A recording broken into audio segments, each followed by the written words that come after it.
The unraveling began weeks before the club confrontation, though I hadn't realized it at the time. Linda had started coming home later than usual, attributing her absences to last-minute work deadlines and spontaneous outings with friends. I believed her at first. After all, she had always been devoted to her career. Yet, the unease grew like a shadow I couldn't shake.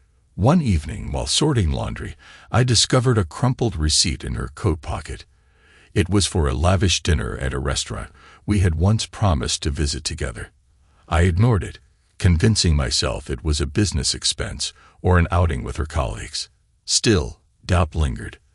Linda's phone habits shifted as well, where once her phone sat openly on the counter, it now rarely left her hand. Notifications were silenced, and when I casually inquired about her messages, she brushed it off with a forced laugh. "Just work stuff," she'd say, evading eye contact. A gnawing suspicion took root, but I couldn't confront her without proof.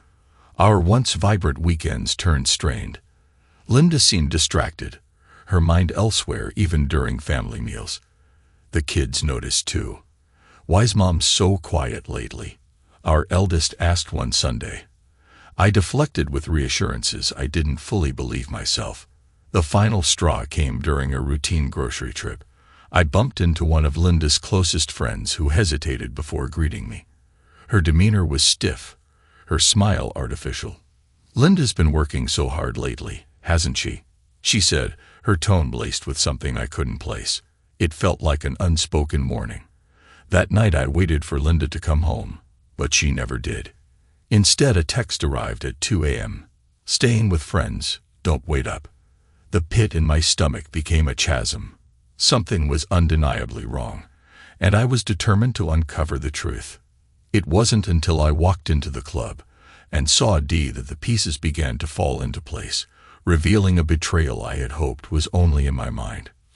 Turning to the woman who had assisted my wife in her secretive departure, I asked with incredulity, "What is wrong with you? How could you do this?" "Dee, I thought you were someone we could trust." We had often debated the implications of infidelity in marriage, unanimously concluding it was an unpardonable act. Now, witnessing this betrayal firsthand, I could hardly believe it. She shrugged, almost casually. "He's famous," she said, as if that justified it. "You'll get over it." I couldn't hold back. "I always thought you were dim, but I underestimated just how much." I stepped closer, my tone icy. "Do me a favor, don't ever speak to me again. If I'm drowning and you see me, keep walking." She barely reacted. It was clear she was checked out. This wasn't a conversation anymore. It was the end of pretense. As I walked away, a huge bouncer blocked my path. "Done for the night." He smirked. "Go back to your table. Drinks are on the house." "How much is he paying you to intervene?" I asked, voice low and dangerous. "Because if you don't move, you'll need every penny." The bouncer faltered but stood firm. "You can't have me," he replied, trying to sound confident. I leaned in closer. "You'd better finish me off if you fight me, because I don't forgive. Maybe I'll hire some guys to make sure you regret it. You'll think twice before stepping outside at night." His confidence crumbled as I brushed past him, my anger unyielding. Near the exit, someone grabbed my arm. I spun, ready to lash out, but stopped when I saw Janie. "Think about your kids," she pleaded. "Did she think about them when she left with him?" I snapped. "I'll always take care of my kids, but their mother, she's no longer my family." Her eyes filled with hurt, but I didn't care. I turned to leave. Behind me a voice called, "Bob, don't do this." I faced them all, my voice cutting.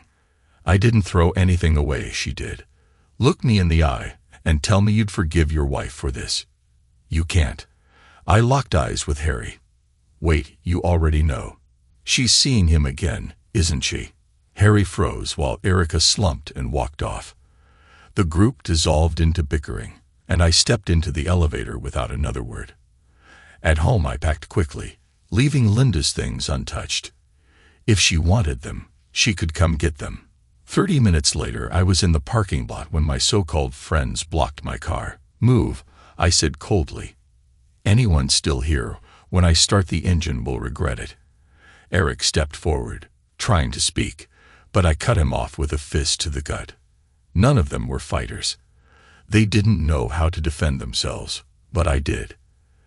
As a teenager, I had a temper and got into fights. Legal trouble and counseling helped me manage my anger. I still lost my temper sometimes, but rarely my control. Tonight, I didn't care. I unlocked my car, started it, and glanced back at them, my gaze cold.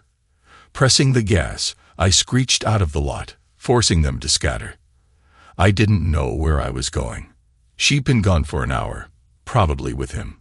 Part of me wanted to find them and end it violently, but I knew that wasn't realistic. He was a pro football star with millions and a fortress for a house. I was just an average guy with rage, and rage wasn't enough. At a stoplight, an idea hit me. It wasn't perfect, but it was something. I pulled into a diner with free Wi-Fi and called my niece, offering her $500 for help. She agreed immediately. Minutes later, she arrived with her friend Eric. Inside, I rented the diner's privacy by paying the waitress $400 to close early. Then I explained everything. My wife leaving with a pro athlete, her friends covering for her, and my need for justice. My niece, Nanette, was furious. Your wife left you for a jog and her friends helped. What kind of people are these? She snapped. They're her friends from school, I replied. She's changed, not me. Now let me tell you my plan, and you tell me how bad it is.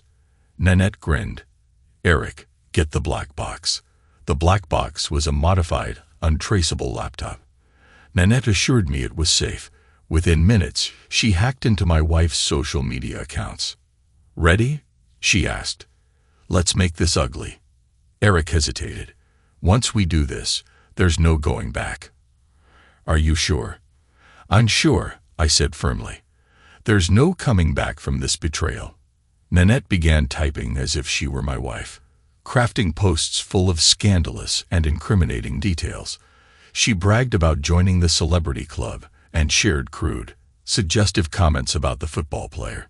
She even thanked her friend Dee for distracting me, hinting at prior infidelities during a girls' weekend. Nanette added fake replies from her friends, cheering her on and making jokes about their own exploits. The posts were brutal, leaving no room for doubt about their betrayal. When she finished, Nanette turned to me. It's done. Your wife's social life is officially a nuclear wasteland. I nodded, the weight of the night settling in. There was no turning back now. Nanette found some pictures of the idiot and Linda, then posted them online. By midnight, notifications were pouring in, and I could imagine her social circle buzzing with calls despite the late hour. Nanette didn't stop there. She lit up Instagram, Twitter, and TikTok. I wasn't worried about Linda noticing. She likely had her phone off. Comments came fast. Is this a joke? I bet your husband doesn't think it's funny. What's wrong with you? Even her favorite aunt chimed in, apparently awake at this hour. Nanette replied as Linda, not a joke. I saw an opportunity and took it. How many can say they've slept with someone famous? Don't believe me? Swing by 130 Wyndham Circle tomorrow around 10 a.m. You can catch my walk of shame or fame. More comments flooded in, some from unfamiliar names. One said, "You're proud of this. Do you really think your marriage can survive?" Linda responded, "I love my husband. He's the best thing that ever happened to me. And he'll forgive me. It's just one night. I'll never do it again." Another retorted, "If you never plan to do it once, what makes you think you won't repeat it? I'm done with you. Don't contact me." That one hit hard. It was from her boss's wife. Nanette grinned and posted everything to Linda's company page. Monday was going to be interesting. Other responses were just as scathing. "This isn't funny." Linda replied again, "Every word is true. We'll be fine. I have faith in my husband." A commenter shot back, "Faith, you've destroyed any reason he had to trust you. This is beyond stupid." Her cousin chimed in, I'm done with you. Don't try to reply. You're blocked. Nanette hesitated. She always liked Linda. Are you sure you want to keep going? Not yet. I've got more to do. Nanette ramped up the chaos, posting to the football team's website, the NFL office, charities, and city officials. Then she hacked the guy's accounts. His public image was spotless, a charitable athlete adored by his community. It was time to change that. Eric found a sports writer who despised him. Using a voice scrambler, I called the writer and spilled the story. Mark had knowingly taken a married woman from a club, leaving her husband behind. I even told him to check with the bouncer. The writer, eager for a story during the off-season, ran with it. Meanwhile, Nanette sent the details to local TV stations and newspapers. By morning, reporters and paparazzi swarmed Mark's gated neighborhood. At 8 a.m., someone from the team pounded on his door. He answered in a robe with Linda visible behind him, also robed. Cameras clicked furiously. His shocked expression and Linda's presence told the whole story. He slammed the door, but the damage was done. Inside, Linda realized her accounts were locked. Her scream, raw and furious, echoed from the mansion. The fallout had begun. Nanette later counted over 3,000 comments across platforms in just 6 hours. Linda had never been so infamous. At 10 a.m., she left the house, head covered but still recognizable. The paparazzi caught her leaving in Mark's car, snapping clear photos as they exited the driveway. This wasn't their first time dodging cameras, but the paparazzi were ready. Mark drove her home where reporters swarmed her house. As she ran to the door, questions flew. Are you his girlfriend now? Did you leave your husband? Did he approve of this? Her family saw everything online. Both moms, being Facebook friends, were horrified. I took our kids to my parents' house, where her parents also showed up. Meanwhile, 4 cars camped outside her house. The fallout wasn't letting up. I rented a hotel room for a few days to clear my head. The receptionists seemed amused, likely recognizing my name from the scandal. Running into old friends at the hotel was surreal. Fueled by adrenaline and anger after 30 sleepless hours, I confronted one of Linda's friends, Dee. You've hurt Linda for nothing. She said it was just a fantasy. No, I replied. She broke our marriage beyond repair. It's not worth fixing. When Dee mentioned Linda's past flirtation with a hockey player, her husband lunged at me. I backed back and made it clear on camera that I was defending myself. Then I turned to the group. You all helped ruin my life. I hope yours implode too. I never returned to our home. Linda didn't understand at first, insisting it wasn't a big deal. Sure, I spent the night with someone else. But it's over. Can't we move on? She even downplayed it as a dream come true, recalling her admiration for Mark from his Chicago days.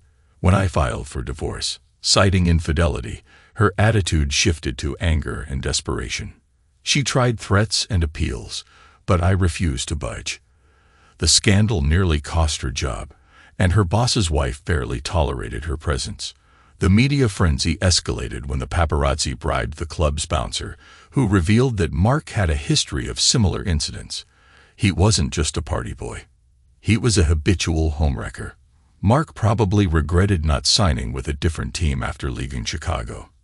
As a Panthers player in North Carolina, an alienation of attachment state, he should have lived outside the state line.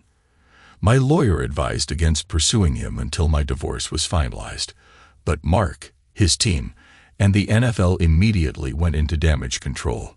One evening, I opened my apartment door to a man holding a briefcase. Sir, I'd like to talk to. Leave, I said, slamming the door and locking it. He pounded so hard that I called the police, who escorted him away. Before leaving, he glared at my security camera and shook his fist. Soon after, I got a call from the team's new owner.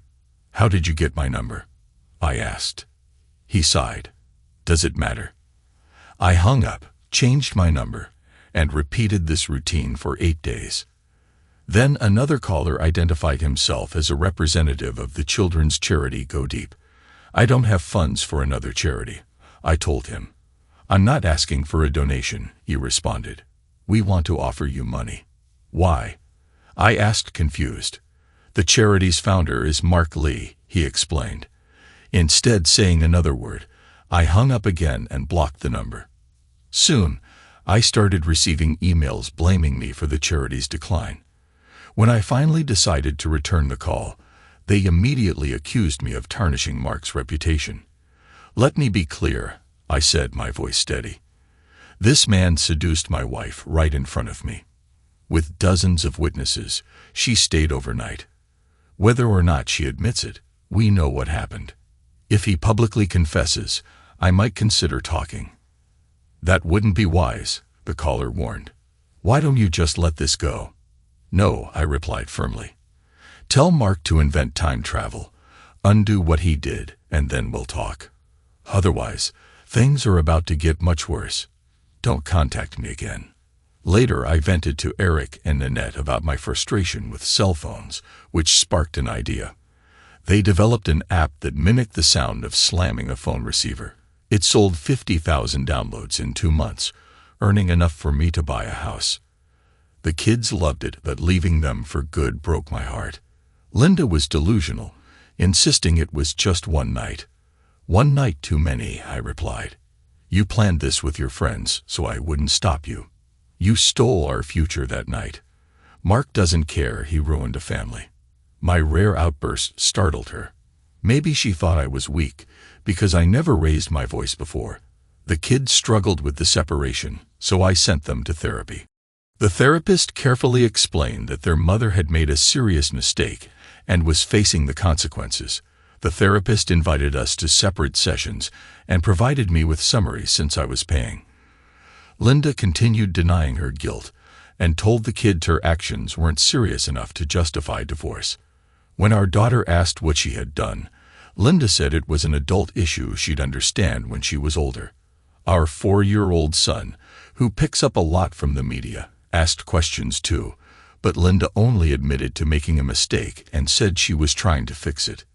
He didn't seem convinced and harbored resentment toward her.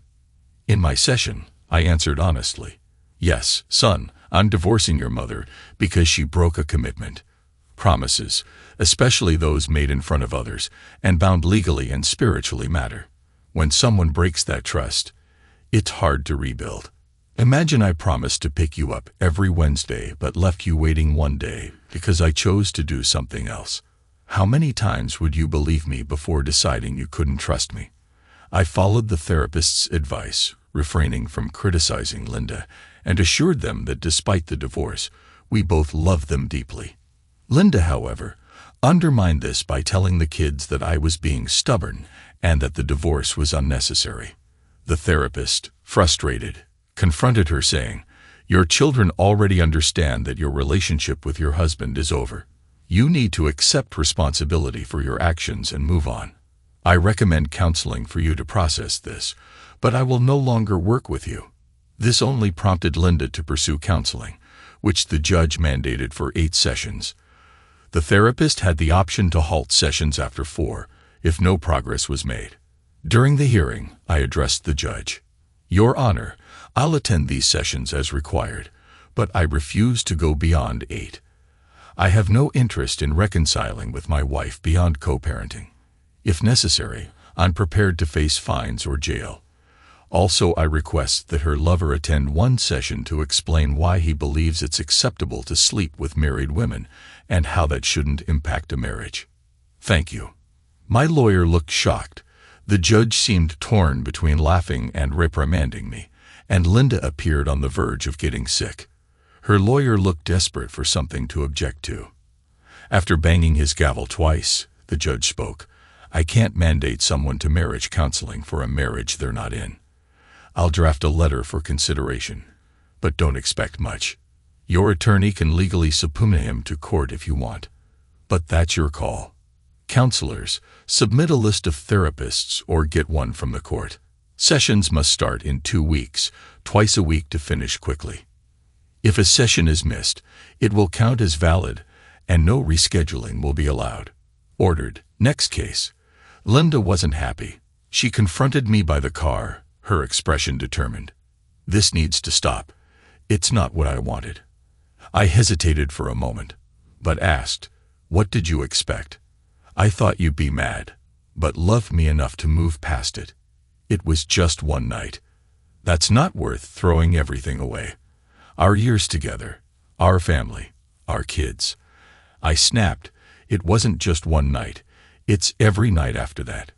You humiliated me in front of friends, some of whom even helped you sneak away like a thief. Before, I would have bet my life you loved me and our kids. Not anymore. We're done. No amount of counseling will fix this. See you at the first session. She paused, then said, wait, I need a favor. A favor? Really? It's about Mark. Could you cut him some slack? His charity work is suffering. Think of the children. I retorted. Like you two thought about ours that night. I don't care about his charities. Soon that'll be the least of his problems. How do you know that? She asked, her voice hesitant. She lowered her eyes. He called me. How did he get your number? I demanded. Your face turned red. I realized you gave it to him that night, didn't you? Hoping for a repeat performance. She stammered. I don't know why I gave it to him. I just did. I laughed and got in the car, amazed at her audacity. Meanwhile, the pressure on me to back down increased.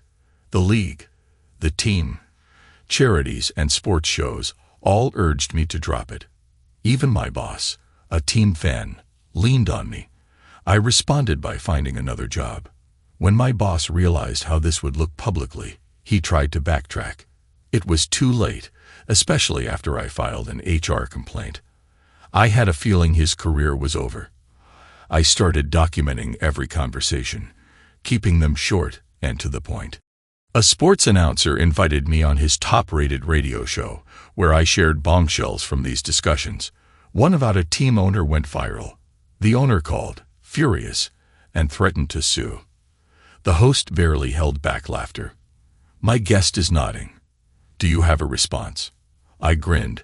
What are you suing me for? Telling the truth.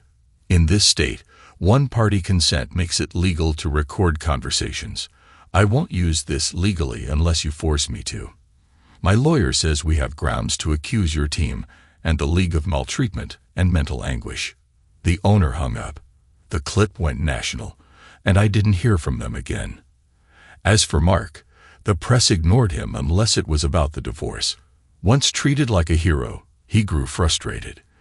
Despite his lawyer's warnings, he snapped and made a major mistake. He showed up at my house. The first thing I did after moving into my new home was install a top-of-the-line security system. Ironically, it was the same system he had endorsed in his company's commercials. He wasn't wrong. It was worth every penny. One night, there was a knock at the door. When I checked the doorbell camera on my phone, I saw 3 large men standing on my porch. They didn't look friendly at all. My kids were with me, so I hit the silent alarm, which immediately notified the police. Within seconds, they called. Is this an emergency? Yes, I replied quickly. There are 3 large men on my porch. I don't know them, and they don't look happy. I haven't opened the door, but now they're pounding on it, demanding I let them in. Sir, stay inside, and do not open the door. Officers are 4 minutes away. I thanked them and waited, counting down every second. When 3.5 minutes had passed, I cracked the door open, just slightly, making sure the storm door was securely locked. What do you want? I asked. Mark sent us, one of the men said. Stop all the legal action against him immediately. And if I don't, I asked, my voice steady. Then we'll teach you a lesson about cooperation, he warned. You're trespassing. Leave my property now, I said firmly. The biggest of the 3 sighed and shook his head. Looks like he needs some convincing, he muttered. Before I could react, he ripped the storm door off its hinges, as if it were made of cardboard. Just as they prepared to force their way inside, a commanding voice boomed from behind them. Please stop and put your hands up. The men froze. Their glares could have melted steel, but their fight was over. The leader looked like he wanted to resist, but his friends convinced him otherwise. Moments later, All three were face down in handcuffs. The officers took my statement and reviewed the security footage. They charged the men with trespassing and more. I later learned that premeditated trespassing with harmful intent carries much steeper penalties than ordinary trespassing. It turned out one of the men worked at a stadium, another was a friend, and the third was a practice squad player who was promptly dismissed. Apparently Mark had promised him a permanent spot on the team for his help, even though he had no authority to make such a promise. The other two were paid $1,000 each. In the end, Mark's plan cost him far more. Legal fees alone were staggering. All three men pleaded guilty, racking up hefty fines that Mark ended up covering. Forced for him, he had to appear in court for orchestrating the scheme. His legal team managed to downgrade the charges to a misdemeanor, but he still faced a $5,000 fine and 200 hours of community service. TMZ caught footage of him in an orange vest picking up trash along the highway, and the clip went viral, racking up 600,000 views in a week. Linda was becoming the most expensive woman he'd ever pursued. His once adoring fans began to turn on him. Some brought signs to games mocking him, including one that read, "Put someone's wife on the goal line. That'll get his attention." Although stadium security confiscated it, the image hit social media and amassed nearly 1 million views in just 2 days. Mark's performance on the field suffered. Sponsors backed away and he'd lost a major campaign indefinitely, likely forever. Then, karma hit me hard. One night 4 men ambushed me out of nowhere. They didn't waste time breaking 2 fingers, my leg, a cheekbone, and cracking several ribs, all within 90 seconds. They were efficient. It could have been worse, but a coworker exited the office and yelled, startling them. They fled immediately. 10 minutes later, I was in an ambulance. An hour after that, I was in a hospital room with a concussion, slipping in and out of consciousness. At one point, I thought I saw Linda sitting by my bed, but when I woke up again, she was gone. It took me a week to recover enough to return to work. The police obtained security footage from nearby businesses, but the attackers had carefully avoided cameras. They wore hats and baggy clothing to hide any identifiable features. An officer reviewing the footage said, "If someone has a grudge against you, let us know." I told them everything. They questioned Mark, who reportedly laughed and admitted he didn't like me, but denied any involvement. The police didn't believe him, but lacked evidence to prove otherwise. I had to give up spending weekends with my kids. I wasn't in good shape physically or emotionally, and I didn't want them to see me covered in bruises. Linda was appalled by what had happened and offered to come over to help, but I declined. The counseling sessions dragged on, repetitive and unproductive. After 4 sessions, even the therapist seemed to lose patience. By the 5th session, she told us not to interrupt her while she spoke. "We've reached a deadlock," she began, her tone firm. "Honestly, I don't think you'll move past this. Linda, you refuse to acknowledge that your actions were wrong by any standard, and you seem to think that shouldn't impact your marriage. Do I?" Linda shot back, her voice sharp. "Yes," the therapist continued. "You left your husband standing in a club without a word and spent the night with another man. You'd used your friends to keep him from stopping you. Let me ask you this. If he had done the same to you, left you stranded in public while your so-called friends helped him deceive you, would you have been sympathetic, based on your behavior here?" I doubt it. She raised a hand before Linda could respond. "Don't speak yet. Think about it while I talk to your husband." Turning to me, her expression softened, tinged with sadness. "You're not going to win her back. That much is clear. From what I've observed, it's obvious." I nodded slightly, already knowing where this was headed. "Let me ask you something," she said, addressing me now. "Up until the moment she walked out of that club with another man, you loved her. She was faithful for years, and she insists it was a one-time mistake, something she can't even explain herself. She swears it's over and will never happen again. Is there any part of you willing to try again?" I'll let Linda speak first. Don't interrupt. You'll get your turn. The therapist gestured for Linda to speak. After a brief pause, Linda began. "You've said I show little remorse, but that's not true." Linda said, her voice softening. "I have a lot of remorse. I never imagined my actions would hurt our marriage this deeply. I knew you'd be angry, but I didn't think it would lead to divorce. I regret everything, and I promise I'll never do anything like that again. I understand the cost now, and I want to make it right. Even if you can't fully forgive me, please come home so we can fix this." She finished, her eyes pleading with me. I looked at her, my voice steady. "You can say whatever you want, Linda. But deep down you knew how much your actions would hurt. You knew I wasn't the kind of man who would just shrug it off and say, it was a mistake. Let's move on. If I did, you'd lose respect for me. Maybe you wouldn't actively seek out another opportunity, but if one came along, you'd take it knowing I forgive you. I'm not going to let that happen. This marriage is over. I'm divorcing you. You can drag this out as much as you want, but eventually the court will grant it. Don't make this harder than it needs to be." I turned to the counselor. "Are we done?" She sighed. "Yes. I'll submit my report to the court by Wednesday, stating the marriage is irreparably broken and recommending the divorce." Linda's response was immediate. "No, I'm not giving up. Think of the children." "I think about the kids every single day," I said sharply. "I don't have them." "Tell me, Linda, when you were with him in his mansion, how often did you think about our kids? Was it worth it to you? Because for the rest of us, it wasn't. Face it, Linda. You made a colossal mistake. See you in court." By the end of the proceedings, everyone was exhausted. Linda's lawyer looked worn out. My lawyer was equally drained. The judge, clearly fed up, ended another stalling attempt and declared the divorce final. Linda left without a word, and my lawyer flashed a triumphant grin. The next day, we filed a lawsuit against Mark for alienation of affection. He wasn't required to sign with the Panthers or buy a home in North Carolina, but his outrage when he found out was legendary.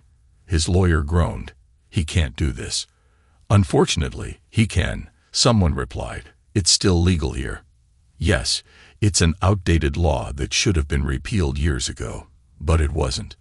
Mark's advisors urged him to settle quickly to avoid further damage to his reputation, but I refused every offer. I didn't care about the money. I wanted to drag his name through the mud. The investigators we hired uncovered evidence. A bouncer and a team leader admitted to being paid by Mark to help facilitate his actions. Mark tried to dodge court appearances, even citing football obligations, but the judge wasn't impressed. "Take a later flight," the judge said. "Be here tomorrow." Mark's charm didn't sway the jury. While his lawyers tried to stack the panel with sympathetic jurors, my lawyer outmaneuvered them. By the end, Mark's lies unraveled. First, he denied knowing Linda. Then, when confronted with evidence, he admitted she had been in his house but claimed nothing happened. His defense fell apart, and the damage to his reputation was irreversible. Linda decided to write me a letter, believing it might help me better understand her perspective. Since the letter was addressed to me and in my possession, we used it as evidence in court. Her claim of an abusive relationship with her lover didn't hold up, and her court testimony sealed the deal. She revealed everything, even the number of times she'd been with him. While her letter suggested 3 or 4 encounters, the reality was 5. The jury deliberated for less than an hour before returning with their decision. Part of the trial involved full financial disclosure, and the courtroom was stunned when it was revealed that Mark, a former NFL player with a 7-year career, had amassed $96 million. My lawyer nearly fainted when I was awarded roughly a third of that, $30 million. It was the largest settlement in the state's history, far surpassing the previous high of $8.8 million. Although the law allowing such awards had been amended, it still permitted up to 1/3 of the defendant's assets to be claimed in cases like this. When this law was enacted, no one envisioned it applying to someone with such a fortune. Efforts to repeal it had stalled in the state legislature, leaving the provision intact. Mark's lawyers initially filed an appeal but quickly dropped it, realizing a loophole could increase the payout if his wealth grew during the appeal process. He begrudgingly accepted the court's decision. Around the same time, Mark had a massive contract payment on the horizon. Adding insult to injury, my attorney served him with 4 additional lawsuits from others claiming he had interfered in their marriages. These included 2 divorced individuals, a couple with a strained marriage, and a pair who claimed he had crossed a line. Linda also filed her own lawsuit as part of this wave. While some cases were quickly settled, resulting in payouts of $4 million each, Mark still retained tens of millions. But the revelations didn't end there. Investigators discovered he had an affair with a teammate's wife and a one-night stand with another. During a subsequent game, it was clear his teammates weren't thrilled. Miscommunications on the field led to him taking 3 brutal hits, the last of which sidelined him with a concussion. The Panthers decided they couldn't justify keeping him, citing a morality clause in his contract.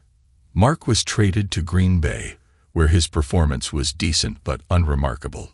He had to settle for 20% of what his original contract promised. After a year in Green Bay, he signed with Denver for $4 million, but again couldn't command a long-term deal. Eventually, he joined Cincinnati on a 2-year contract worth $2.5 million. This deal included strict morality clauses, ensuring he would forfeit all earnings if caught in compromising situations. Mark's gameplay remained competent.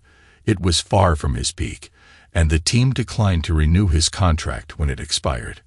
By then, at 34, he was battered and plagued by injuries, leading him to retire.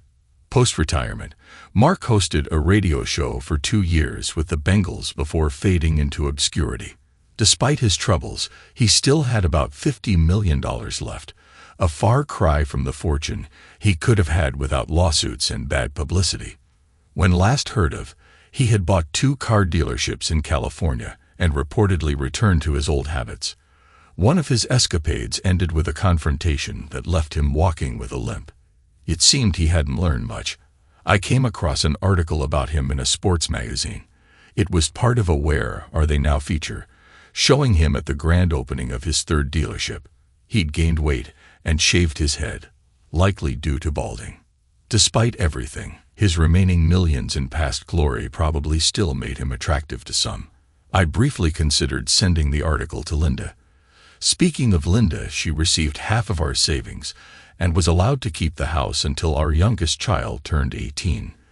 At that point, she could either buy me out, or we would sell the property and split the proceeds.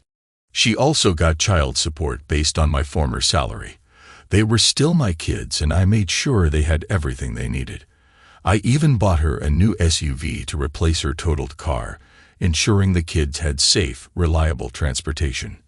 I sometimes wondered if Linda resented the fact that I had millions while she didn't have access to any of it. She wasn't completely without resources, though. She eventually received a settlement from her lover in a share of an app we had developed together during our marriage. The app became popular for a while, especially with its voice feature, which allowed users to send phrases like, "Go to hell," and "Don't ever call me again" for a small fee. The app brought her about $30,000 annually for 3 years before its popularity waned. I put my share into the kids' college fund, adding to it every time the app earned money. Years later, I calculated how much the lawsuits, bad publicity, and contract losses had cost Mark, somewhere between $110 and $170 million. Linda's choices had made her part of one of the most expensive divorces in history. Everyone leaves their mark, I suppose. Dee got divorced less than a year after me, and Janie and her husband separated about 18 months later. The couples where the wife had already cheated ended things before my own divorce was finalized. As far as I know, the others stayed together, but I didn't care. After that last morning, I never spoke to any of them again. Over the next 6 years, I occasionally found myself waking up and instinctively reaching for Linda. These moments usually followed dreams about how things had been between us before everything fell apart. I never remarried. I started dating again but remained cautious, still a bit shy around women. It didn't take long to realize that many of them were more interested in my money than me, which made me even more guarded. Both of my kids became passionate about soccer. My son played mostly for fun in the camaraderie, but my daughter was serious about it and showed real talent. Her best friend, who was slightly better than her, often stayed over, which meant I got to know her and her mom, Scarlett. Scarlett was struggling, emotionally drained from dealing with her toxic ex, and financially strained because he'd vanish without paying child support. Her daughter let it slip that they were barely making ends meet. Quietly, I tracked down Scarlett's ex and had him arrested for failing to pay support. The man had a solid job, so the judge ordered him to pay off the overdue amount within 2 years or face jail time. This doubled Scarlett's monthly payments and gave her some breathing room, though I never told her I was behind it. The change in Scarlett was remarkable. She began smiling more, carried herself with confidence, and even revamped her wardrobe. She started catching the attention of other men, especially when she wore athletic shorts to soccer games. By then, she and I had become close. I acted as her shield from unwelcome advances, and the girls loved to tease us by playing matchmaker. Somewhere along the way, holding hands at games and events became second nature, and Scarlett and her daughter were spending most nights at my house, her in the guest room, and the girls sharing a room. Thanks to my financial stability, I had purchased a stunning property, 40 acres of rolling hills with a pond, a 10-acre pasture, and a barn with 6 stalls. The previous owners had been horse enthusiasts, and soon enough the barn was filled with horses. While I was hesitant at first, horses seemed enormous and intimidating. Scarlett, who had grown up with them, found my apprehension amusing. After a few months of resistance, I caved and told Scarlett to pick out horses for the kids and herself. I promised to cover all expenses as long as she taught the kids to ride and care for them. "I'll foot the bill," I added, "but I'm not shoveling manure." Scarlett stood firm, insisting that the kids had to handle their responsibilities or the horses would go. Before I realized it, Scarlett and I were making decisions about the kids together, and I found myself following her lead. That Christmas, she surprised me with a horse of my own, a big mischievous Pindo. She convinced me to start riding with them, even resorting to playful threats of spending less time with me. The kids were so alarmed by the idea that I gave in. The bond between Scarlett and the kids grew stronger. My son, who had struggled emotionally after the divorce, found comfort in her presence, and the girls confided all their fears and secrets to her.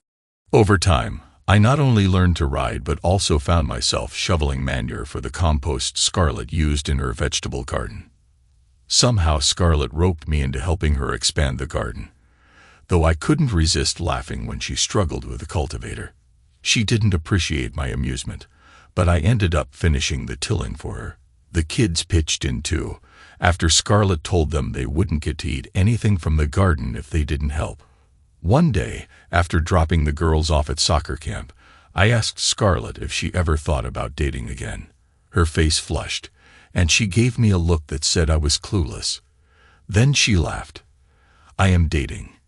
He's a nice guy, though he's pretty oblivious most of the time." A wave of jealousy hit me, but she smiled and clarified. "I'm dating you, silly. How many times have we gone out to dinner, seen movies, or taken the kids on outings? We're practically living at your place, 5 days a week. It's not just family stuff." She continued, "Your kids already call me mom when you're not around. Kelsey's even planning to take you to Father-Daughter Day at her new school. It's a good thing she switched schools, otherwise we have a scheduling mess." Holding my hand, she added, "I've been in love with you for a long time. I know you've been hurt, but when was the last time you were with someone else? You can't remember, can you? Maybe because you've had feelings for someone, but we're afraid to admit it. Well, that ends today. If you want me, turn right and take us home. If not, turn left and drop me at my apartment." We were at an intersection, and I jokingly fiddled with the turn signal. "Looks like the left turn signal's broken," I said with a grin. Scarlett smiled brightly. Then I'd better turn right. But brace yourself. There's going to be a collision. A big one. Let's go home. Later that evening, she reassured me. I know what happened with your ex-wife, and I want you to know I'd never betray your trust. When I'm committed, I'm all in. I promise you that. Eventually, she offered to sign a prenup, but after I snapped at the suggestion, she just chuckled and never mentioned it again. Linda struggled for a while after everything went public.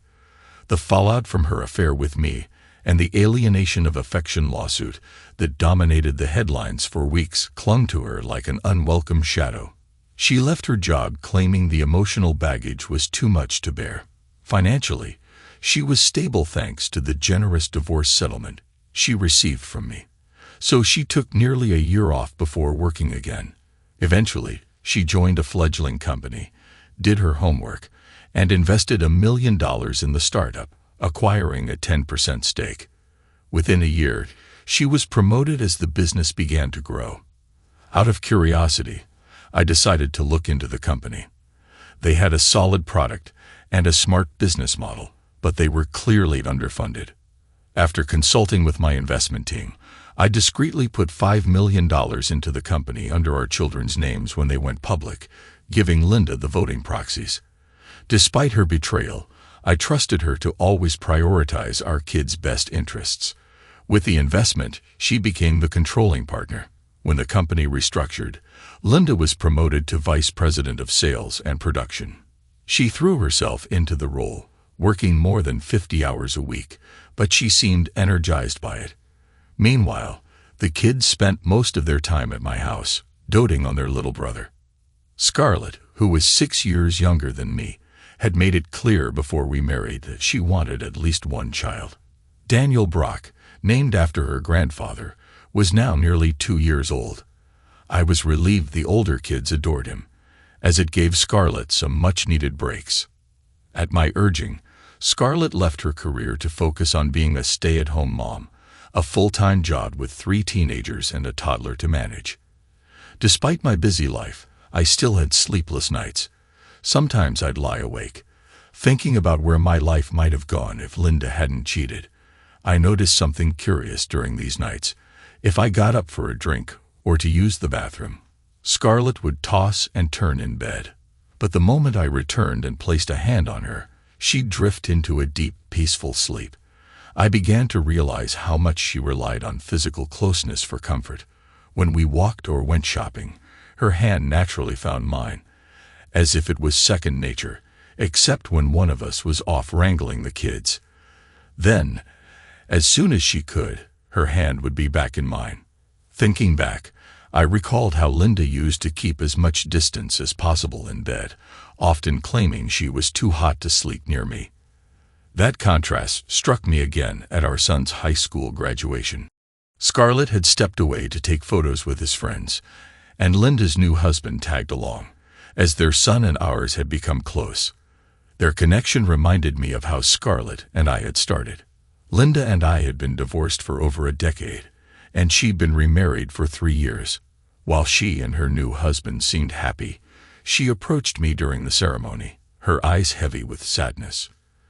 "Can we talk for a minute?" she asked quietly. "Of course," I replied. "What's on your mind?" "I owe you something," she began. "It's long overdue. 12 years, in fact." "I need to apologize," she sighed. "It took me 4 years and a lot of therapy to really understand the pain I caused you. I'm so sorry. To this day, I can't explain why I did what I did or why I thought it would be okay. For years, I was so angry at you for divorcing me that I couldn't think clearly. In my twisted logic, sleeping with someone famous felt like a harmless thrill, something you should have been proud of, not upset about." She smiled ruefully, adding, "I know how ridiculous that sounds now." Linda continued, "It wasn't until 2 years into therapy that my counselor asked me an important question. Who was on your celebrity list? Remember that silly game we used to play about which famous person we'd hook up with if we had the chance?" I chuckled. Anne Hathaway still got a soft spot for her. Linda grinned. Well, my therapist told me to imagine you actually following through on it, at some glamorous event, leaving me behind to spend the night with her, then coming back as if nothing happened. She asked me to imagine how I'd feel if the whole world knew about it too.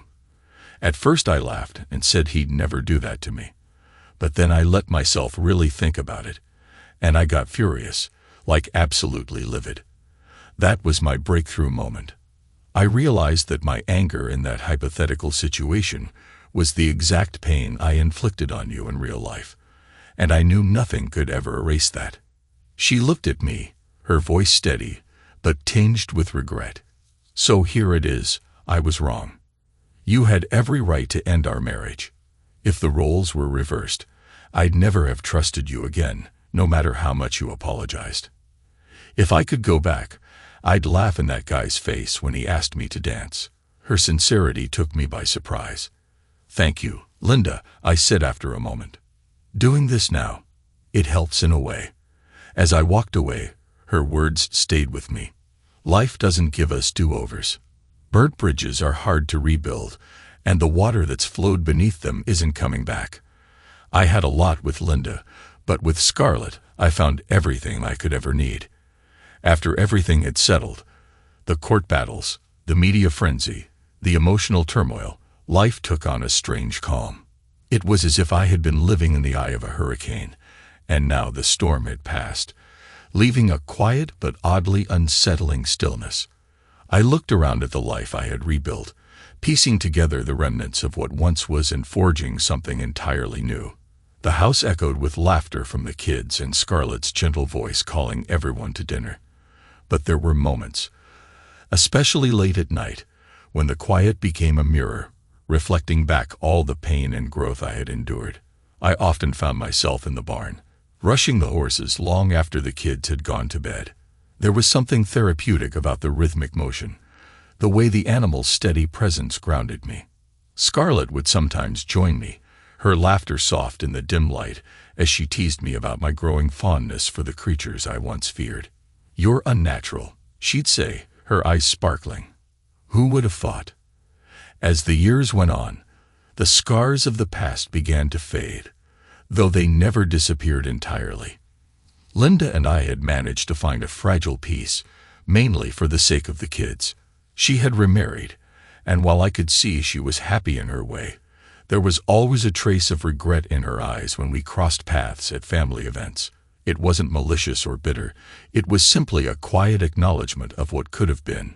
Scarlett, on the other hand, was a constant reminder that life has a way of surprising us when we least expect it. She had brought so much light into our lives, not just for me, but for the kids as well. My daughter often said Scarlett was her role model, someone who balanced strength and kindness with grace. Watching them together filled me with a sense of gratitude I couldn't put into words. One evening, as we sat on the porch watching the sun set over the rolling hills, Scarlett turned to me, her expression serious. "Do you ever think about forgiveness?" she asked. I hesitated. "For Linda?" She nodded. "Not for her sake, but for yours. Carrying anger and resentments, it can be heavy." I leaned back in my chair considering her words. Scarlett had a way of seeing through the walls I built, gently nudging me toward truths I wasn't always ready to face. "I've thought about it," I admitted. "I don't think I'm there yet. Maybe someday." She smiled softly, taking my hand. "Someday is enough. Just don't let it consume you. You've built something beautiful here. Don't let the past steal it from you." Scarlett's words stayed with me, and over time I found myself letting go of the bitterness, little by little. It wasn't a grand cathartic moment, just a gradual easing of the weight I had carried for so long. Forgiveness, I realized, wasn't about condoning what had happened. It was about freeing myself from the hold it had over me. Linda and I eventually had a conversation that was long overdue. It wasn't planned. It just happened one afternoon when she came by to pick up the kids. We stood in the kitchen, awkward at first, until she broke the silence. "You know," she said, her voice tentative, "I've been meaning to thank you for everything you've done for the kids, and even for me. I don't deserve it, but thank you." I looked at her, seeing the vulnerability that hadn't been there before. "I did it for them," I said simply. "But I'm glad you're doing well. We all make mistakes, Linda. It's what we do after that defines us." She nodded, tears welling up in her eyes. "I'm sorry," she whispered, "for everything." "I know," I replied. And in that moment I meant it. The anger and pain that had defined our interactions for years were gone, replaced by a quiet acceptance.